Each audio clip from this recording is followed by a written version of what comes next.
આજે આપણે one shot revision ની અંદર જોઈશું કે કોને ગ્રેપ સેમ્પલ કહેવાય અને કોને કોમ્પોઝિટ પ્લસ ગ્રેપ સેમ્પલ કહેવાય. બરોબર, તો જુઓ આ એસ પર જીપીસીબી ની સાઈડ પરથી લીધેલું છે. બરોબર, તો કે ભાઈ ગ્રેપ સેમ્પલ કોને કહેવાય? તો ગ્રેપ સેમ્પલ ની અંદર પીએચ, CO2 કાર્બન ડાયોક્સાઇડ નું સેમ્પલ, ક્લોરીન નું સેમ્પલ, ઓર્ડર એટલે કે ભાઈ ગંધ માટે લેવામાં આવતું સેમ્પલ, ઓઇલ અને ગ્રીસ નું જે માપન કરવા માટે લેવામાં આવતું સેમ્પલ, ડીઓ ડિઝોલ્વ ઓક્સિજન માટે, બરોબર, ઓઝોન માટે જે સેમ્પલ લેવામાં આવે, ફોસ્ફેટ નું નિયમ એટલે કે શું કહેવાય માપન કરવા માટે લેવામાં આવતું, તાપમાન, ડીઓડી, બરોબર, આ બધાનું જે માપન કરવામાં આવતું જે લેવામાં આવતું સેમ્પલ છે એ ગ્રેપ સેમ્પલ છે.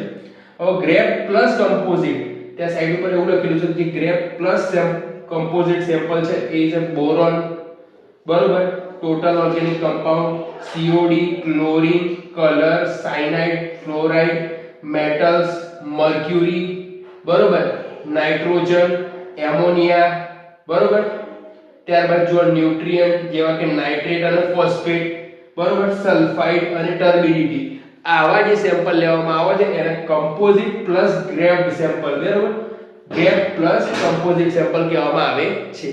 ધન્યવાદ.